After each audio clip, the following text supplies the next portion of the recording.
सुधीर चौधरी के चर्चे तो आजकल सोशल मीडिया पर हर तरफ छाए हुए हैं। वो बार बार ऐसे वीडियोस लेकर आते रहते हैं जो सरकार के झूठों की पोल खोलती रहती है। कभी जबरन वसूले जा रहे टोल टैक्स को लेकर वो ब्लैक एंड व्हाइट करते हैं, तो कभी करोड़ों की लागत से बनाए जा रहे हाईवे का विश्लेषण करते हैं। लेकिन अब तो सुधीर इन सब मुद्दों से भी आगे निकल गए हैं। अब वो जनता को बता रहे हैं कि कैसे मिलावटी दवाइयां बाजारों में बेची जा रही हैं और उन दवाइयों को बनाने वाली कंपनियां, आम लोगों की जानों से खेलने वाली कंपनियां कैसे बीजेपी को चंदा दे रही हैं ताकि वो जांच से बच सके। वैसे सुधीर जिस तरह की पत्रकारिता आजकल कर रहे हैं वो वाकई काबिल तारीफ है, लेकिन कभी कभी शक होता है कि आखिर जो सुधीर 10 सालों तक चुप रहे मोदी सरकार के लिए, जिन्होंने खूब प्रोपेगेंडा फैलाया, खूब सत्ताधारी सरकार की हाँ में हाई मिलाई हो, उनमें बीजेपी को 240 सीटों पर जैसे वो अटकी है, ऐसे होते ही इतना बदलाव कैसे आ गया है? क्या बीजेपी को कम सीट मिलने से सुधीर के अंदर की पत्रकारिता जाग गई है, या फिर वाकई अब उन्होंने सोच लिया है कि बस बहुत हुई सत्ताधारी पार्टी की हाँ में हाँ मिलाना, अब मैं पत्रकारिता शुरू कर दूंगा। खैर कुछ भी हो, लेकिन सुधीर का अपने शो में जनता की आवाज बनना और सरकार की नाकामियों को दिखाना पत्रकारिता की रीढ़ को मजबूत कर रहा है। दरअसल बार बार जनता के मुद्दों को उठाने वाले सुधीर चौधरी इस बार अपने शो में बात कर रहे हैं कि कैसे दवा कंपनी भाजपा को चुनावी बॉन्ड देकर लोगों की जान से खेल रही है और भाजपा चुनावी चंदे के लालच में बैठी हुई है।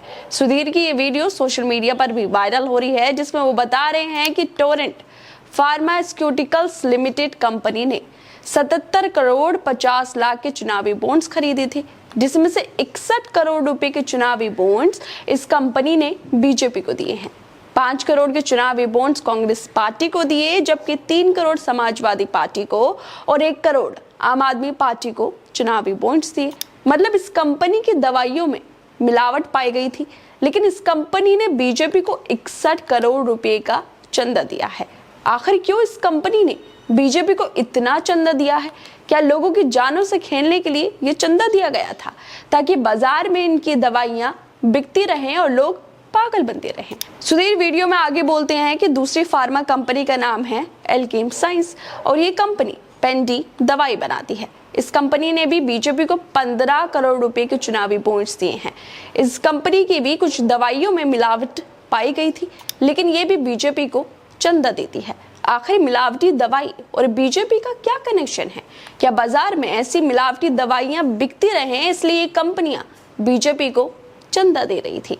सुधीर वीडियो में और बाकी कंपनियों की मिलावटी दवाइयों के बारे में बताते हुए कहते हैं कि जिस तीसरी कंपनी की दवाई में मिलावट मिली उसका नाम है हेटेरो लैब्स लिमिटेड। इस कंपनी ने 20 करोड़ रुपए के चुनावी बॉन्ड्स तेलंगाना में के चंद्रशेखर राव की पार्टी को दिए और जबकि 5 करोड़ रुपए के चुनावी बॉन्ड्स बीजेपी को दिए हैं। चौथी दवाई कंपनी जो है, जिसका नाम है सन फार्मा, ये बहुत बड़ी कंपनी है और इस कंपनी ने बीजेपी को 31.5 करोड़ रुपए के चुनावी बॉन्ड्स खरीद कर चंदा दिया था।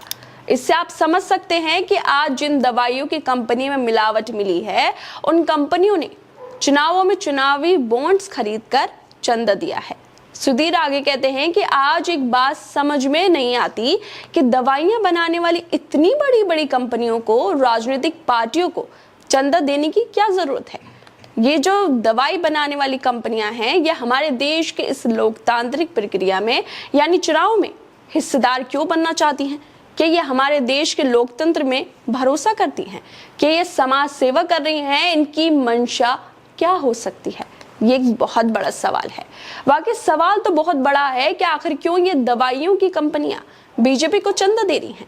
इसके पीछे क्या वजह है? आम आदमी को जो दवा के नाम पर जहर देने के लिए कंपनियां चंदा दे रही थी, दवा कंपनी भाजपा को चुनावी बॉन्ड देकर लोगों की जान से खेल रही है और भाजपा चुनावी चंदे की उसको पड़ी हुई थी, वो कंपनी उसे चंदा ले रही थी। क्या बीजेपी को आम लोगों की बिल्कुल भी फिक्र नहीं है? सुधीर चौधरी ने आज बीजेपी को बेनकाब कर दिया है कि कैसे मिलावटी दवा बनाने वाली कंपनियों से बीजेपी ने भर भर कर चंदा लिया है ताकि उसे चुनावों में फायदा हो सके। खैर दोस्तों, आप लोगों को क्या लगता है इस वीडियो पे जिस तरह से सुधीर चौधरी ने ये पूरे चुनावी बॉन्ड्स का विश्लेषण किया है और किस तरह से जो दवाई बनाने वाली कंपनियां हैं उनकी दवाइयों में मिलावट होने के बाद वो कंपनियां बीजेपी को चंदा दे रही हैं, करोड़ों का चंदा दे रही हैं। आखिर इसके पीछे क्या वजह हो सकती है? आप लोगों को क्या लगता है? हमें अपनी राय जरूर दें और बाकी तमाम खबरों को देखने के लिए जुड़े रहिए हमारे साथ।